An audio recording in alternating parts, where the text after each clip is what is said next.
What is up, good sir? What's happening? How's it going? Going good. Hey, thank you guys for having me on, man. No, thank you. It's been a long time coming. I know we talked about it once before. Yep. When we first started the radio station and we were playing your single at the time, and I'm glad we finally got it worked out because look, you are busy. You have a lot going on. Your hands are full, and I want to talk about a lot of it. But first of all, the one thing I do want to do is say congratulations on the sold out show the other night. Tell us how all that went down. Yeah, man. It was an incredible night for sure. So basically my song Gotta Get Out of Here, which is like the first single of my new album that just came out, been working radio, climbing the charts, multiple different charts, and my hometown station has been supporting me for a long time here. And so the last couple of months they've been pushing the song. So the day before my album came out, I went on the morning show here in my local area, and he was like, yo man, this other group is coming through and they need a date, and we were wondering if you could kind of do it, blah blah blah. So it was like a real quick thing. So yeah, man, we with under 3 weeks from announcement to show, completely sold out, man. It was incredible, and for me it was my first time playing live in like 16 months. So yeah, and again, we'll get into all that, but yeah, man, yeah. It was just great to get back into it, Well, and you said that, and I was getting ready to follow that up with that question. So you had, if I remember right, you had surgery last year? I broke my hip in May, late May, like 8 months ago or so. Jesus. And yeah, oh dude, that was the whole thing. Well, to start a little bit before then, a year ago right now, I was in treatment, rehab, like drug treatment. I was like hardcore addicted to opiates, like in a really bad way, like crazy amounts of like fentanyl and things like that. Is this before the hip surgery or after? This is before. Damn. Okay. Before. So yeah, and actually that's good that you asked, because it's a little bit of context we'll need here in a second. And trust me, I'm not going to bore you with like some long, boring story, but this shit is like, it's insane, man. We love to dive deep. Go ahead. Let's, if you're willing to talk about it, shit, let's go. Yeah, man. No. And so, okay, about this time, literally in treatment a year ago, addicted to opiates, specifically fentanyl. And I mean, I was doing upwards of 40 pills a day. Every other week I'd run out for a day or two waiting for my next shipment, and I'd be in withdrawals, and those withdrawals are no joke, bro. Like that shit is a nightmare. So, and again, to preface that, both of my parents are deceased from opiates. My mom died of a heroin overdose when I was 9. And then my father actually like committed suicide in 2017 via heroin overdose / fentanyl. And like on purpose and shit. So you got to keep that in mind too. And like my mom specifically, like these are big, like this is like the trauma of my life, and like the shit that you know what I'm saying? Like that I've grown with since a young age. But anyway, so here I am a year ago, about to come off this fentanyl, like withdrawing again. Like I have an 8-year-old son now, and it really just kind of reminded me of back in the day, except for the roles were completely reversed, So it's like, had enough of this shit. My wife drove me 6 hours, went to rehab, got clean off the opiates, withdrawal for weeks. I mean, just nonstop body aches, shaking, twitching. You can't sleep. You're exhausted, but you can't sleep 1 second for like 6 nights straight, literally not 1 minute of sleep. They're pumping you full of benzos and everything they can to try and help this, but again, so, okay, I get out of there. I was gone for about 40 days. They put me on, nowadays with all the stuff they have, there's certain medications and therapies and counseling. And so I do all that, clean for, 4 or 5 months at the time. I'm literally out rollerblading with my son, nothing crazy, fall pretty bad, and literally break my hip, man. Like right there. You know what I'm saying? And again, I'm 31 years old now. So they were like, oh my God, usually it's like an 80-year-old dude that comes in here. So check this out real quick. The ambulance gets there, and I tell him straight up right away. It's like, look, I'm like 4 months clean off opiates and blah, blah, blah. I'm on this medication, blah, blah, blah. And, but at the time the pain was so excruciating, and they, if this is one of those situations where the benefit outweighed the risk at the time because of the severity of the injury, so they have to use fentanyl, of course, to get through this like opiate blocker I have. High doses of it. So anyway, long story short, again, here, get to the hospital that night. Every other hour, they're giving me fentanyl and then ketamine because they didn't want it to be straight opiates. She comes in about midnight, gives me the shot. Next thing I know, bro, all of a sudden I'm like coming to, and there's like 10 doctors around me, like rubbing my chest, like, sir, like external harm. So they literally, I ended up overdosing on the fentanyl in the hospital from them trying to break through my medication. And bro, it was just crazy shit, man. So that's kind of how I started the 2021. Dude, you don't know this, but I do anesthesia for a living, so I know everything you're talking about. Okay, I give okay. to people every single day, man. But that's a crazy backstory, dude. Like your mom, your dad, getting addicted, getting clean, breaking the hip, rollerblading. Because you're right, that's an 80-year-old woman, like, or man, osteoporosis kind of thing, you know, or a motor vehicle accident would be the next thing, right? Dude, so how did you come off of like post surgical, you know, come out of that? Because you got to have something, really, right? Ketamine hits a different receptor. That's why they were giving you that. It have pain suppression as well. But how did you make it through that? So, well, you know, coming out of treatment last year, I got put on a medication called buprenorphine. And you know what I'm saying? Like a maintenance type thing, Suboxone type stuff. And so that's kind of what I used for pain management at their recommendation. And then other than that, it was, you know, along with maintenance in itself. But it was really just like Tylenol, and I was on I just toughed it out, man, you know? And again, when I was in the hospital the first night, I wasn't getting any really much pain relief from it anyway, because those receptors are so binded to by that buprenorphine, you know, like, so it wasn't, you know, again, it's nothing they did wrong. It's just like, that was just the situation, but got through it. And here we are, you know? Well, we'll get into the music one second. One more follow-up question with that is, how long since the hip to tonight has that been? And are you clean, if you don't mind me asking? I mean, are you so okay. Good? No, yeah, absolutely. So in a few days, we're like 4 days away from 8 months since this happened. I was on the crutches for a solid 3, then on the cane for 2 months or so. So I've just been walking pretty normal in the last month or 2, whatever it is. So I'm doing good. You know, aside from medications prescribed by doctors as a part of my treatment plan, I've over a year sober now. So killer. And I want to apologize. I didn't mean to be too forward with that question. No. That's why I asked, and I didn't know the time frame. Had I known you were still in the post-op recovery medication maintenance phase, I would have. So no disrespect there. No, none taken, man. Like I said, I'm kind of new to talking about this, and I mean, it's just an interesting story. So kudos to you. So let's get back to the music, Kevin. We absolutely. But that's good. It's a good backstory for people, because God knows it's a part of the community at times, man. It really is, right? And I've told a lot of people too that the crazy part of it is that I actually ended up driving 2,600 miles by myself with a broken hip to make this new album 1990 that just dropped. And again, so before this, you know, the last couple of years, I've done a lot more like alternative hip hop leaning music. You know, I've had some success in pop radio, like, you know, just other formats and things like that. But I've always started as a rock artist. I'm more known as like a rock artist, but with the YouTube stuff the last couple of years, you know, so I credit like the first couple of months after breaking my hip being stuck in the recliner, playing so much guitar, like to where it really, and again, with that clean, sober state of mind, you know, like just really like coming full circle, like, wow, man, like I'm in this chair and writing these guitar songs, and it almost really felt like it all happened for a reason, and it took me back to make music like this. And like now this song, Gotta Get Out of Here, that you guys have been supporting, and I appreciate that a lot. Like, it's been blowing up, man. The animated video was trending on YouTube top 20 for 3 days. I think we're at almost 2 million views now in under 3 weeks. The music video is going on 700K. The streaming's going crazy. And yeah, man, the fans are loving the album. It's, again, I'm beyond grateful just to have the fan base I have to be able to, you know, do this type of thing. So it's incredible, man. I love it.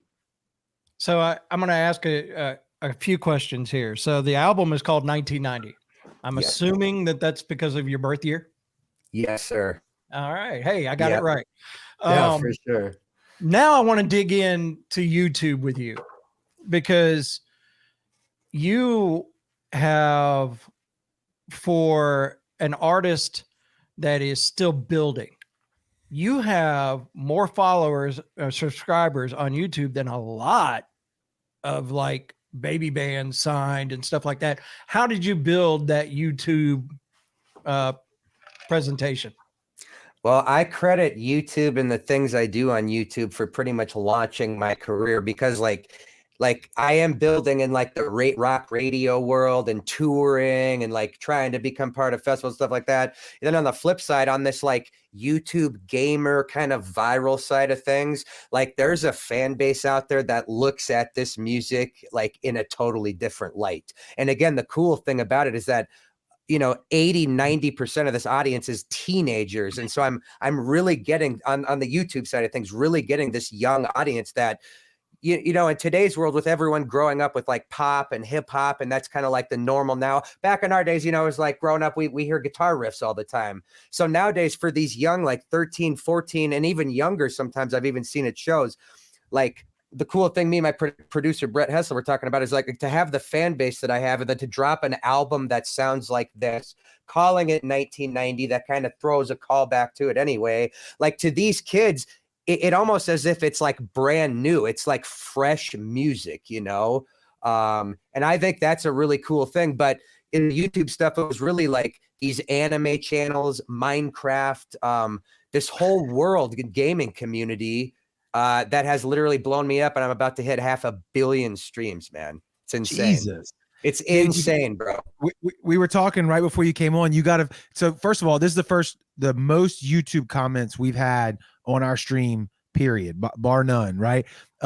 You've got a guy on here that was asking us in the comments before you got on, like, yo, when is he coming on? When's he coming on? Minecraft Redstone King. I think he deserves like a shout out again. Like, dude's a fan, right? Dude, Minecraft Redstone King. There he is. Okay, shout out. Yep. And he says credit Rainimator. So that's like one of my partners on YouTube that does the Minecraft videos. He animates these videos literally from scratch. I mean, an incredible talent, and these take months to make, but he's the one who has almost 2 million subscribers. And I think this last video for Gotta Get Out of Here was our 10th video together over the last 3 years. So it's been a part of like me becoming familiar in that world, which has then brought so many of those fans over to like Spotify and my YouTube channel, hence the millions and subscribers and blah, blah, blah, All right, so crazy, you've got, again, because it's coming through on our end, the YouTube, like I'm seeing comments made with anime avatars as their profile pictures and stuff. So This leads me into two questions. Shout out Sergeant Willie, by the way. I know him from I do some live streams too, and he's one of my top fans. So shout out Sergeant for sure. Sorry to interrupt, by the way. No, absolutely. Keep the banner back and forth. For sure. My question is this then. So like Kevin and I have talked about this with bigger artists, as far as like who did we speak to, Kevin? Paul Crosby coming out of Saliva in the heyday that they had, right? And we mentioned it to a lot of the artists that we speak to. Nowadays is a little bit different, right? Used to in the 80s, the 90s, even in the early 2000s, right? You go and you hit the bars. Did we lose them? Did we lose? Oh, there he's still there. Okay. Oh, I'm here, man. Yeah, you hit the bars, your local bar, then you do a regional tour of the bigger cities that are around you, and you build your following live in a club or in a room, right? Right. Nowadays is different. You can do that, but it's a lot quicker, and you can reach a lot more people by building it on the internet. And so whether you do that through Facebook, YouTube, Twitter, whatever platform you're doing it, that's the way to go. So you've obviously done that. So my question is, did you do that on purpose? Because I think you probably did. And how did you do it? Then also, how did you get into the anime Minecraft? How did that happen? Yeah. Dude, that's a great question, bro. Seriously. And I love talking about this stuff. Trust me, I do it all the time with everybody pretty much, So I had like in 2014, I had a big rock hit like on Octane, a song called With Me Now. And I mean, it was like one of the top played songs of the year, 1,200 spins. I mean, it was like top 10 for like 6 months or something like that. And at the time, it was selling like 1,500 to 2,000 downloads a week, 2013, 2014, kind of right before streaming hit. And at that time, selling over 1,000 downloads a week was like a big deal in the rock world, So from there, I was managed by a big name. We hired radio, got the song into like the top 40 on the charts, and went out and toured as much as we could. Kind of that traditional sense of what people think it's like you should do to do it, or how it used to be. So I did that, went on the road, did this and that, and it was cool. And the song made decent dough. I mean, I was surprised, like nothing crazy, but having the Octane airplay obviously is like that's why everyone wants that nowadays. It's like they're one of the, whatever you want to consider Octane records, right? Yeah, exactly. Right? Exactly. That's the slang.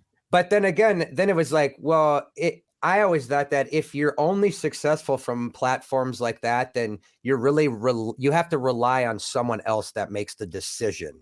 Very smart.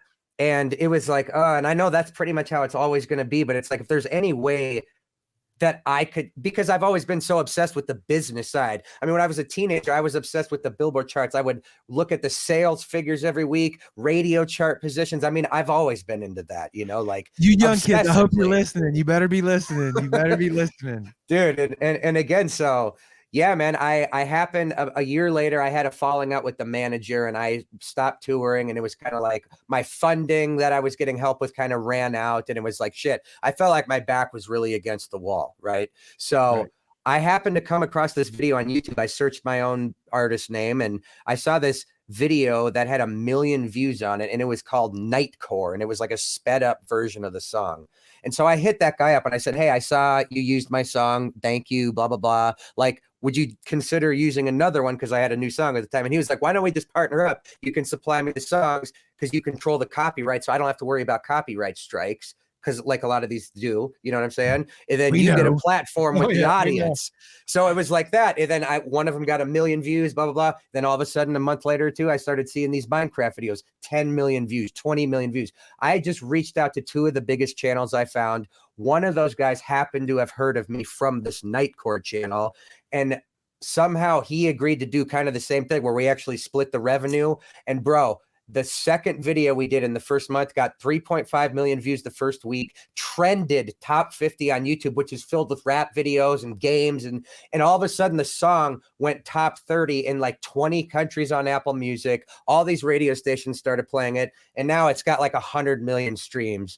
And all of a sudden from there, it's like never slowed down as a consistent stream of dropping these Minecraft videos, me dropping new music, the YouTube channel building, and I don't have to pay a penny to do it instead of going out, versus traditional senses of spending. You guys know how it's big money at radio, advertising, this and that. So anything else I get is like a bonus now. There's like major record labels that are just like their heads are spinning because you just got all that for free. But kids, again, let's unpackage what he said. He was smart enough to understand that a video went viral, right? A couple, however much you said, and he did a little research. He looked up who owned it. He sent them a message. That's a lot of work. He had to do all this and think his way through it.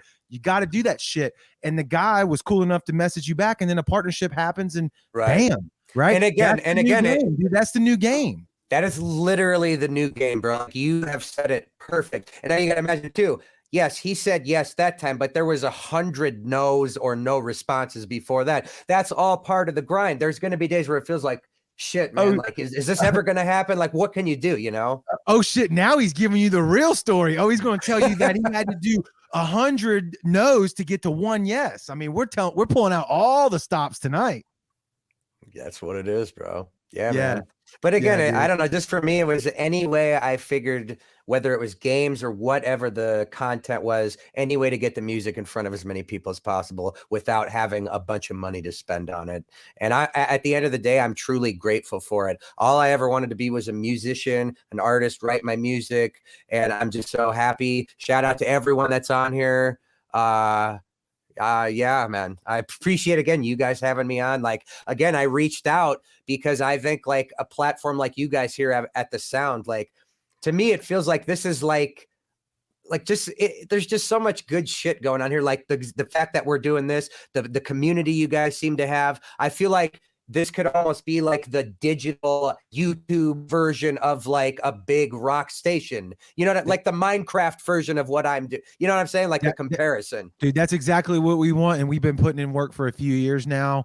And we're super proud of what we've done in the community of people that are commenting right now. And dude, honestly, it's like an honor for Kevin and I to talk to artists like you, guys that are out there in the trenches doing it. It's what we live for, man. Kevin's been in radio for a ton of years. I think Kevin's 116 years old. I'm not quite sure how old he is, but he's been in, I think he invented the radio, honest to God. And now he's like transitioning into the digital age. And I'm just glad I'm here with him. So. Hell yeah. And I have to say, shout out Aaron, who just commented on there, I think from South Dakota. If you were at the show right there, Aaron Gillian, shout out to you. And again, for any of my fans that are on here watching this interview, this is an example of what I talk about, guys, a new platform. So if you guys are into the music I do, obviously, this is a station that you can have in your pocket on the go and hear tons of new artists, see interviews like this. This is the kind of shit I want my community to follow for sure. Oh, we're clipping that one. Oh yeah, Let me write that timestamp down. Dude, hit it, bro. Minutes and 38 seconds. Boom, I'm serious though, man. It's the real deal because, you know, like these old cliche sayings like, oh, real recognizes real. I just love the platform of what you guys are doing because it shows the effort being put in.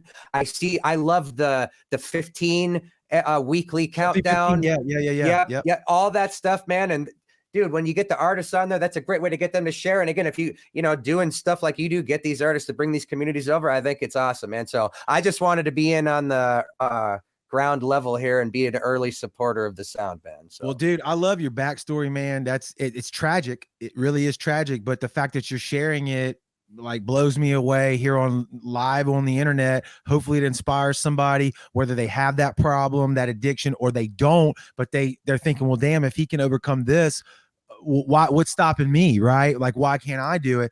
Another key takeaway, what year did you say that was? 2012 or 13 when Octane was spinning your first song? It was like the end of 13 into early 14 was when it was peaking.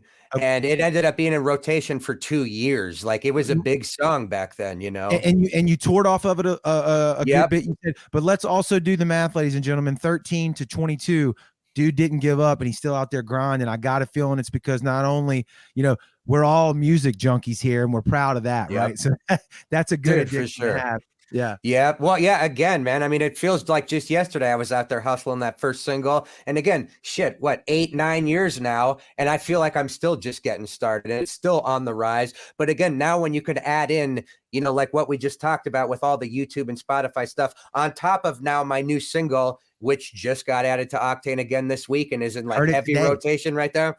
Exactly. You know, so it's just cool to see all of that stuff happening at once. And it's like a new era, man. It's literally a new era, and independent artists are the biggest growing sector of this business, bro.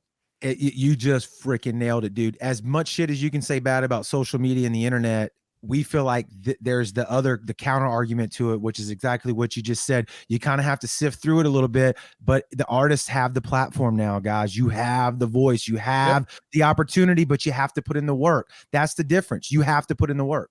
100%. This is another thing, like coming off what you just said, I tell a lot of people this too. It's like with the platform, Spotify, Facebook, whatever you want to call it, it's like we all have access to the same audience as any superstar, pop singer, podcast, show, whatever it is. It's all right there on these platforms. We just have to put in the work, like you said, to find our way to these people. But it's an open door nowadays. You know what I'm saying? There's obviously pros and cons, but dude, that's why there's so much talent. That's why there's so many independent entities that are making a killing financially, revenue-wise, I mean, all of it, you know? This has literally changed my life over the last 3 years. I won't lie to you. Kevin and I mean, that's why we started this show. And I mean, we want to keep it with the independent up and coming artists because it's fun for us. But we have Kevin, we have major art. I mean, The Who wants to be on this show, Van Halen. We've had offers from the members of Pantera all the way to like Kevin, who else? I know I'm forgetting some people that want to be on here. We tell them no all the time. All the time we tell them no. You may tell them no. You couldn't come up with Kisses wanted to be on the show. We told them no. It's like, no, it's not what we're into. We're into the up and coming artists. Hell yeah, man. Well, hey, makes me feel better, right? No, I'm just no. So tell me about AK-19. Okay, so AK-19 is my label. I basically run everything I do. It's like my company, my LLC. So my wife Amber and I run AK-19. She handles all of the, like financial business side of things along with myself. So yeah, basically, everything goes through. We do all the promotion, like everyone on my staff, that does radio or publicity or an agent or whatever the case may be. Everything runs through AK-19. And yeah, in the future, I've worked with a few artists in the last couple of years and dropped a few little things here and there and had some fun. But right now the focus is just building Blacklite up and keeping that train rolling. And then in the future, we'll see what happens. But yeah, fans represented. It's like, part of our thing online is like the AK-19 family, AK-19 community and all that kind of thing. So yeah, man. I love it. And then off music for a minute, AEW or WWE? I mean, look, nowadays, honestly, like, and I never thought I'd say it, I am watching AEW more than I've been watching WWE. Like with Brock on right now. I mean, you gotta, for me, I'm like, dude, I was an Undertaker guy. Like I'm that old school Attitude Era type stuff. So the less of that's come out lately has lessened my watching, going from watching the Streak every year, whatever the case may be, to now, yeah, you have Brock in there, and that's a decent program they're running right now. So that's about where I'm at on that. Joe Franklin said UFC. That's awesome. I hear you. I hear you. Yeah, it's so I'm a wrestling fan as well. So I'm glad like Punk is back. I mean, I think it's great that there's almost a legit alternative to WWE now, and AEW is definitely more like edgy and more, they're trying to give what they think the fans would want in like that, non-PG rated wrestling show. And right. I mean, dude, I think they're doing a good job. I mean, I think it's solid. I live with it. I like it. Exactly. I like it. All right, I want to throw one more music question in before we wrap it up for tonight. My question is this: so, to walk us through. You mentioned your producer. Mention him again, but I want to know like what is the writing process for you? Because Kevin and I were talking about this earlier. Like, you go out and play live, so obviously you have a full band, but are you writing as a band, or is this just you, or these guitar riffs that you turn into songs, or do you collaborate with other artists or other, you know what I'm saying? Or do you have a guitar player that's your guy? Like, tell us about that, and then how you get them recorded. Right. So yeah, I mean, after the first song with the Minecraft thing went viral, I pretty much was like a solo artist. Like a lot of my fans just think of me as Blacklite District, like The Weekend or something like that, right? Like a name like that. So yeah, I mean, it's pretty much just me, like even the last couple years, I go on a tour and half the time it's just me on stage. Sometimes I'd have a DJ. I would run tracks like it was a hip hop show. I'd play guitar to it sometimes. But again, I was running a lot more pop, hip hop type songs at the time. Okay. I'd have like this 10-foot LED screen. It was more like a Post Malone show than a rock show, but I was out on these rock tours, like opening for Adelita's Way and shit like that. And how did that go over with the hardcore rock guy? Did they accept you?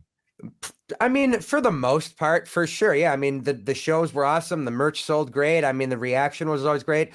Look, in a situation like that, there's always going to be some people that are like, this is definitely not what I was expecting for a rock show. And I've even seen a few people that had seen me before that were disappointed, but the majority of it was very positive. And again, when the younger fans came, no one gives a shit. It's like, dude, we're here to have a good time and jam. Right. But kind of going back to this now, so okay, for this album, 1990, like how you asked Kevin in the beginning, it was like, because for me, it was like a reset, kind of going back to the beginning, like back to the rock sound, working with producer Brett Hessla, because the last couple albums with my other sounding stuff, I produce and mix all of it right here in my home studio, with some of my biggest songs that I've done here in the last couple years, but because I had worked with Brett on that first song, that was the Big Octane thing we talked about earlier. Like that was like my first break. I'm kind of going back to the rock music. I'm sober. I have the hip thing. To me, it felt like going full circle, going back to him.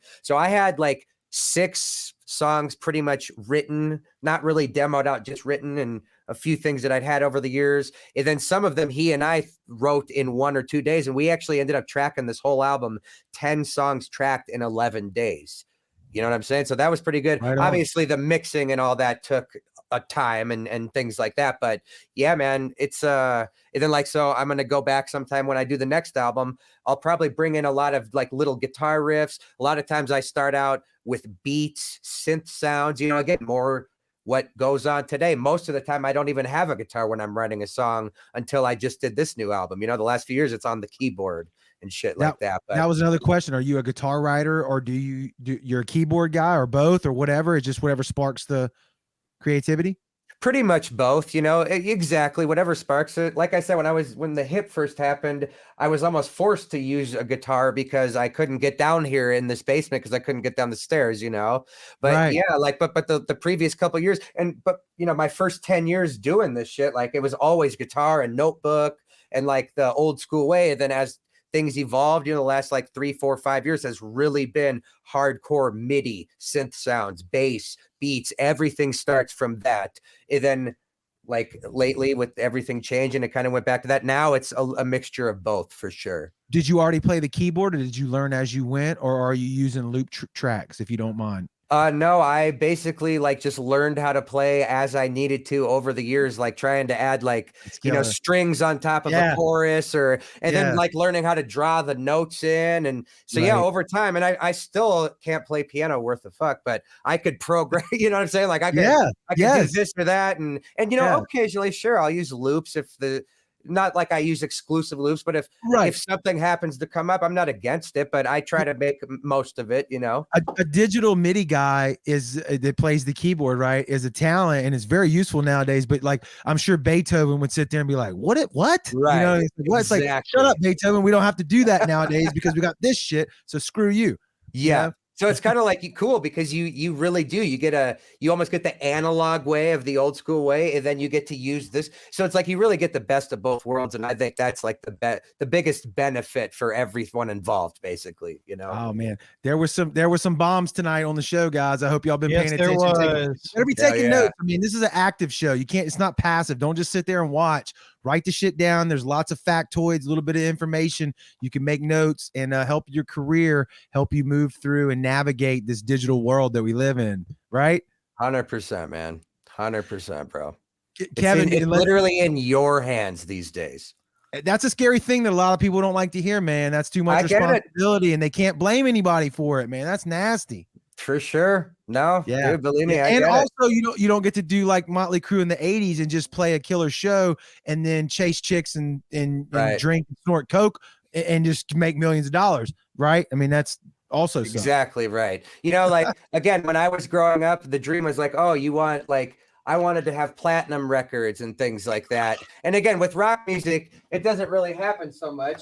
But instead, you can make things like this happen. Yes. Or again, just another thing I'm proud of, like for YouTube, to hit 100,000 subscribers. Like to me, this almost felt like as much of an accomplishment as anything else would have, because I put in the work and they wouldn't give it out straight from the company themselves if it wasn't meaningful, you know? So again, it's just shit I'm proud of, and the fans made it happen. And again, I only share these things not to sound like a bragging asshole, which I can understand. I just do it to show that, man, there are so many other ways and new paths. And I mean, you really can make your dreams come true if you're willing to put in the work, especially today, man.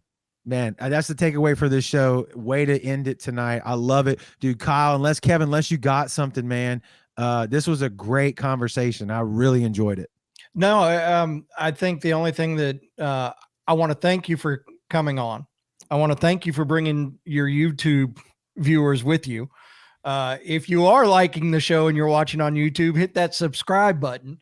But no, I'm going to tell you what, I think when we first started the radio station, and I'm not going to lie, I can't remember what single it was you had at the time.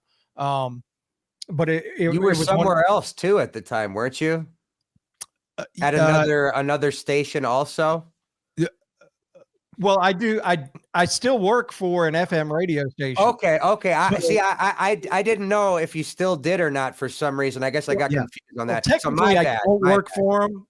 but I do a Okay, show okay. for them. Oh, So okay, it's- there you go, he's there you a go. freelance contractor. Okay. Gotcha. So, I didn't know if he thought if he meant the app because we were on a different app before we got our own. Oh yeah. Actual I didn't know app. if it was like taboo to mention that. I know we Oh, mentioned No. We're a whore here on this show. Yeah. For We're sure. a I was part like, of it. shit, If you've ever seen it, we've if we've mentioned ever Sirius touched it, XM yeah. like 20 times. So what is Yeah, that? Right? I mean, No, I was dude, I just listen to curious. Octane all the time. Like, I'm sure they won't talk about us because they shouldn't, and I don't blame them. But no, dude, we get it. Yeah, for sure. So, but yeah, no, I was just curious. But yeah, I remember that, man. I remember that when we first met. Yep. So we've been paying attention to each other for a while. And, Absolutely. And when you reached out to me a couple of weeks ago, I was like, yes, finally we can make this happen. So Dude, I'm hell glad yeah, we did. man. You're welcome back anytime you want. Anytime. Love to pick your brain as much as possible on what you got going on and how you're working your avenues that you're working to make your success what it is. So yeah, anytime you want to come back on, just hit me up and you're back in. Dude, I would love to, and I probably will hold you to that, man. It'd be cool, man. Maybe we can do a couple updates throughout the year, and because again, the song, really hit the secondary markets and the charts hard, and got up to number 12 on that mainstream rock indicator, 6 on the secondary foundations one, and then now all of a sudden they start seeing a lot of these monitored stations come on. It's already top 50 on the media base chart with hardly any like ammo being pushed yet. And there's talks with my team right now that we might like really go for it on this one in terms of like the big, FM stations and monitored stations. So yeah, man, the song hopefully will continue to climb the charts, and the album is out, and I'm planning some tours and shows, and hell yeah, man, I'm looking at a big year here. Hopefully it's all a big year for everyone, man. Dude, we appreciate it, like Kevin said, and we tell a lot of artists that. But I hope you really reach back out to us every time you drop a single. You have anything to do, whether you jump on this live show or we just put it on the station. We would love to do it. We talk to a lot of artists, a lot of guys that are talented in the music angle.